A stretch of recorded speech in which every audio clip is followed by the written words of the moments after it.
ესა ჩვენთან ერთადაა Andrew Foxy, Henry Jackson-ის საზოგადოების კვლევითი თანამშრომელი, რომელიც დიდ ბრიტანეთიდან გვიერთება. Andrew, ყოველთვის სასიამოვნოა შენი მოსაზრებების მოსმენა ჩვენს პროგრამაში. დავიწყებთ ისევ პრეზიდენტ ტრამპით. იცი, ის იმუქრება მასშტაბური დარტყმებით და მკვეთრ რიტორიკას იყენებს, მაგრამ მართლა დასაჯერებელია ეს? ირანი მაინც არ ჩანს შეშინებული და აგრძელებს საკუთარ დარტყმებს. არა, ისინი არ არიან. და სინამდვილეში აქ ორი სხვადასხვა თამაში მიმდინარეობს. იმიტომ რომ ირანელებს აქვს თავიანთი სტრატეგიული მიზნები, რომლებიც ძალიან ნათელია და ეს არის გადარჩენა და ამერიკელებისთვის არ დათმობა.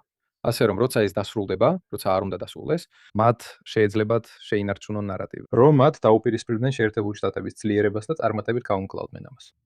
ამერიკის სტრატეგიული მიზანი, როგორც ჩანს, ჰორმუზის სრუტის გახსნა. დანარჩენი კი არ არის ძალიან ნათელი. რადგან რეჟიმის შეცვლა რეალურად არ არის ვარიანტი. მათ რაკეტების შესაძლებლობები შეამცირეს. სერიოზული ზიანი მიაყენეს, მაგრამ ბოლომდე არ გაუნადგურებიათ. და არც როგორც ჩანს, მათ ვერ შეაჩერეს ისიც, რომ ირანმა საკმაოდ სწრაფად აღადგინოს თავისი რაკეტების შესაძლებლობები. ესე რომ, ეს მიზანია თუ არა, ეს ნამდვილად არ არის ნათელი. და რა თქმა უნდა, არსებობს ბირთვული საკითხიც. ესე რომ, სინამდვილეში, რას ცდილობს დონალდ ტრამპი ამით მიიღოს, ნამდვილად გაურკვეველი. რაც ნიშნავს, რომ სამხედრო ძალის გამოყენება ძალიან გაურკვეველია, რადგან აუცილებლად უნდა კონდეს პოლიტიკური მიზანი. უბრალოდ ბომბებს არ ყრი იმისთვის, რომ ბომბები ჩამოყარო. აბა რა სევოდება ტრამპი ამ ესკალაციით, რომ მიაღწიოს? რადგან აშკარად ჩანს, რომ ეს უფრო ირანელების სასარგებლოდ მუშაობს, ვიდრე მის საკუთარ სტრატეგიას ემსახურება. ნახეთ, ირანმა, როგორც თქვენ აღნიშნეთ, ფიქრობ წარმატებით გადაიტანა ან შეინარჩუნა საუბარი მოლაპარაკებები, დარტყმები.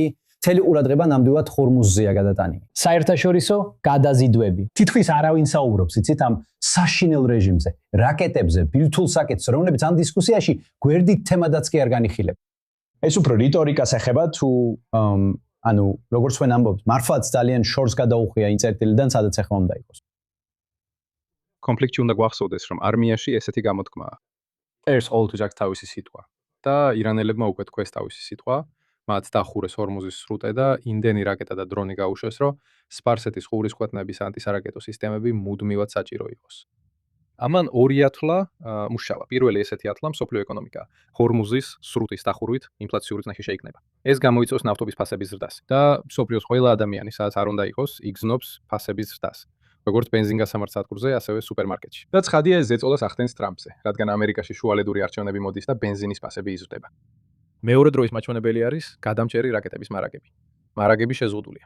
ვიცით, რომ ამერიკა და მისი მოკავშირეები იყენებენ მსოფლიოში არსებული პატრიოტის რაკეტების მარაგის დაახლოებით ნახევარს. მათ შესაძლოა 48 თვე ან მეტი სჭირდება.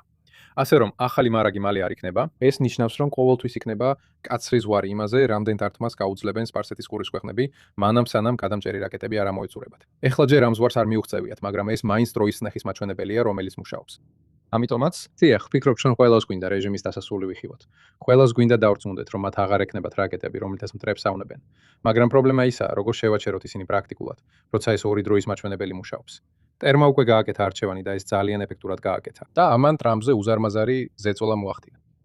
სწორედ ამიტომ ვფიქრობ, ჩვენ ვხედავთ ესეთ სტრატეგიულ დავნეულობას და გამოსავლის ძიებას. მოსმინეთ, ეხლა ყურადღებას აქაურ პროქსებზე გადავიდა. ანუ აშკარად დაუნთავრებელი საქმეა ყველა ირანულ პროქსთან დაკავშირებით. მაგრამ არის ერაყის მთავრობა, რომელიც იცით, გუშინ ღამით განაცხადეს, რომ ამ სახალხო მობილიზაციის ძალებზე დარტყმებს მხარს უჭერდნენ, რომლებსაც ირანი უჭერდა მხარს. ისინი განხორციელდა შეერთებულ შტატებთან კოორდინაციით. იცით, იგივეა ბეირუთშიც, ლიბანში. ასე რომ, საქმე გვაქვს ამ ქვეყნებთან ცენტრალური, აღიარებული მთავრობებით, რომლებიც დახმარებას ეძებენ და ცდილობენ კონტროლი დაამყარონ ამ პროცესს. არის თუ არა, იცით, ამ ამბავში რაიმე დადებითი მხარე მაინც? აგი, რამდენიმე ფრონტი იყო, რომლებიც 7 ოქტომბრის შემდეგ ეს ხმაურიანი აღარ ყოფილა. და ვფიქრობ, უნდა გვახსოვდეს. და ხანდახან შევჩერდეთ, საკუთარ თავს შევახსენოთ, რომ ეს არის 7 ფრონტიანი ომი, რომელიც 7 ოქტომბერს დაიწყო. ეს მხოლოდ ჰამას ან ჰეზბოლას არ ეხება, ეს ეხება მთლიანად ირანულ ცეცხლის რგოლს ისრაელის გარშემო. და ერაყის ფრონტი PMF საკმაოდ ჩუმად იყო მთელი ამ ომის განმავლობაში. მთავარი მიზეზი ისაა, რომ ისინი ძალიან ღრმად არიან ინტეგრირებულნი ერაყის სახელმწიფოში, ისე როგორც ჰეზბოლა ლიბანში არ არის. ისეთ ეს არის შიიტური ძალა. ერაყის მოსახლეობის უმეტესობა შიიტია, რომლებსაც აქვს მრავალი ათწლეულის გამოცდილება და პრაქტიკა, განსაკუთრებით იცით ისეთ ორგანიზაციებთან ბრძოლაში, როგორიც ბრიტანელები იყვნენ ერაყის სამხრეთში. და ისინი ამ ეტაპზე ერაყის სახელმწიფოს ფუნქციონირებისთვის აუცილებელნი არიან. რაც ნიშნავს, რომ ერთის მეორისგან გამიჯვნა წარმოუდგენლად რთულია. ასე რომ, როდესაც ერაყის მთავრობა აქ დახმარებას ითხოვს, აქ ცოტა манипуляცია, რადგან ისინი დახმარებას ითხოვენ საკუთარი სახელმწიფო აპარატის ელემენტების წინააღმდეგ, რაც ამ კონკრეტულ ფრონტს სხვებთან შედარებით ცოტა უფრო რთულს ხდის. რას ფიქრობთ ისრაელის აშკარა შეკავების მომენტზე? უბედავ, ამ ტერმინს უფრო სტრატეგიულად გამოვეკენე. იცით, ეს არის ის რაც ხდება?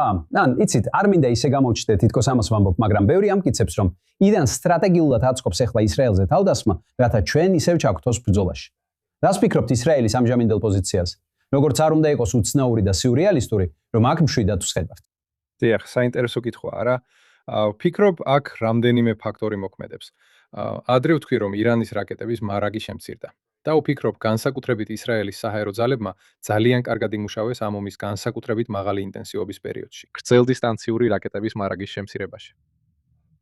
ეს ნიშნავს, რომ ირანელებისთვის ფინანსურად უფრო მომგებიანია მოკლედისტანციური რაკეტებისა და დრონების გამოყენება სპარსეთის ყურის ქვეყნებზე, ვიდრე ისრაელზე, რადგან იციან, რომ ისრაელს ძალიან მყარი რაკეტსაწინააღმდეგო თავდაცვის სისტემა აქვს. ისინი იციან, რომ უკვე საკმაოდ შეზღუდული რაოდენობის რაკეტების ისრაელზე გაშვება ალბათ დროის ფუჭი ხარჯვა. ისინი გადამწრევი რაკეტების მარაგის ამოწურვას სპარსეთის ყურის ქვეყნებზე სროლითაც აგრძელებენ.